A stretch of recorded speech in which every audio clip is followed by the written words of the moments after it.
What's up, tribe? How you guys doing? This is gonna be your review of Sisters, season 1, episode 22. So, look, y'all, the best part of this episode was the beginning and the end. So let's go and get through the middle. So we start off where we left off with the face-off between um,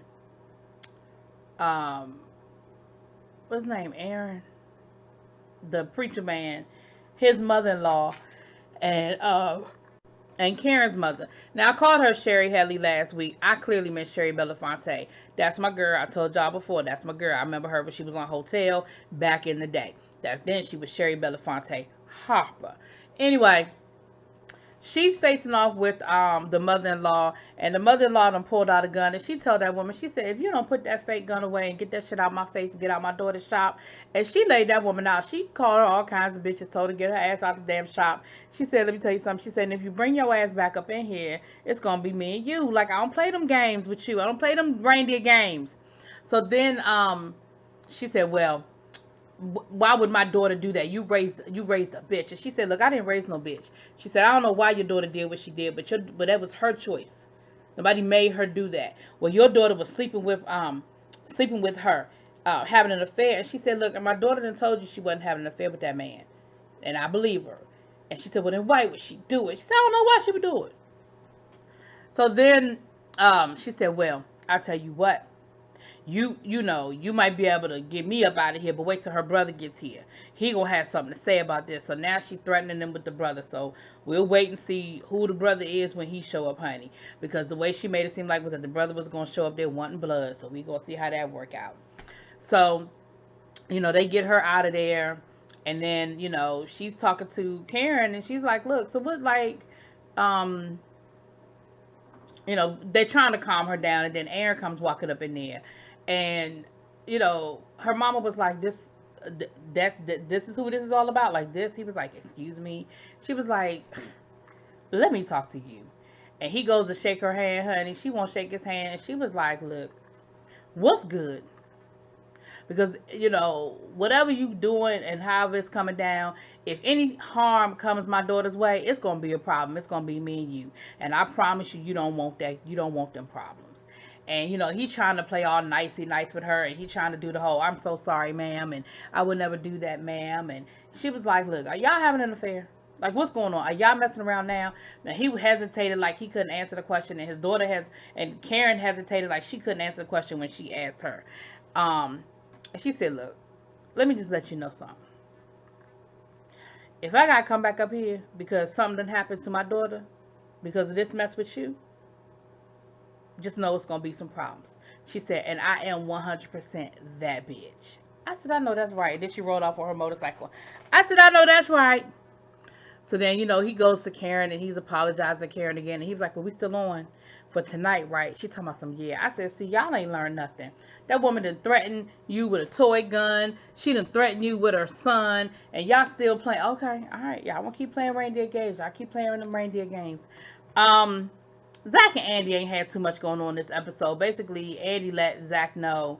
Danny, excuse me. Danny let Zach know the relationship is over. She was like, so what did Karen do when you told her about the baby? And she was like, he was like, nothing. She was like, nothing? He said nothing. She just went in the room and closed the door. She ain't had nothing to say. Danny gonna say, oh yeah, it's over. He was like, I know, thank you. She said, because if you know, if she was still fussing and cussing, that's one thing. But the fact that, you know, she had nothing to say, yeah, it's over. He was like, I know. So that was pretty much what it was them. They ain't had too much going on.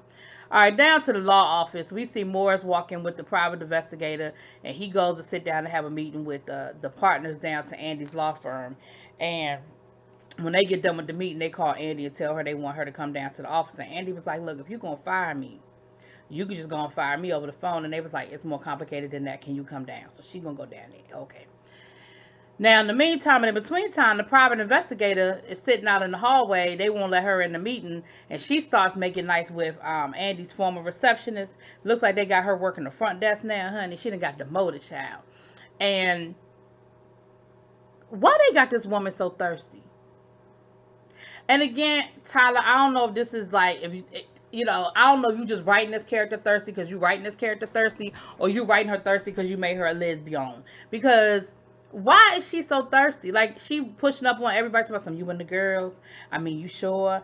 You so fine. You so sexy. You so. I'm like, you worse than a man when men be flirting with women and don't know how to take no for an answer. It's like, it makes you uncomfortable. Like, it was real. Ugh. But anyway, she ends up talking to the woman, and she, the woman, the receptionist is like, "Look, do you know some information?" Because she was like, "It's messed up what they doing to Andy." And the receptionist tried to play coy and try to act like she didn't know what was going on. And she was like, "Girl, whatever. I know you know what's up. You work down here. You know what they doing to Andy. They making her the scapegoat." And so she was like, "Well, do you have some information that's gonna help her? Like you cool with Morris, like, what's up?" And she was like, "Nah, I can't really, get into all of that. I can't really tell what I know." So then Morris comes out the meeting and basically fires her, right? She talking about something, "Well, you owe me a lot of money." He said, "Well, the money I thought I was gonna get was gonna come from this, and this ain't work out. So yeah, deuces." Now that ain't even how that work out. But anyway. So now all of a sudden she double thinking about maybe she does have something to say to these people. So she the receptionist then called Andy and told Andy, "Look, they down here, some stuff going on, and the private eye done invited me out to lunch. What you think?" And so Andy told her, "Look, I'm telling you now, she probably just trying to push up on you. But if you think she got some information, go ahead and go to lunch with her. Just be careful." Because, she going to be flirting. But see if she has any information to share. So she ends up going to lunch with the private eye. And now the private eye acting like she don't have nothing to say. She don't have nothing to say. She not telling no stories.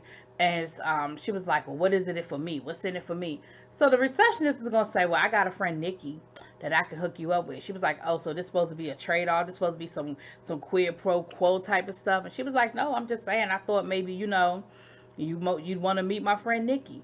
So she was like, "Well, this is not a trade-off. I mean, um, just because I meet up with Nikki don't mean that I'm gonna give Andy any information." So she was like, "Look, meet my friend Nikki down to the bar at 9 o'clock. Andy gonna be there at 9:40." And she was like, "Oh really? Oh really?" That whole situation was crazy. So anyway, they done set that up, child. Whatever, whatever. That whole thing is it's crazy to me.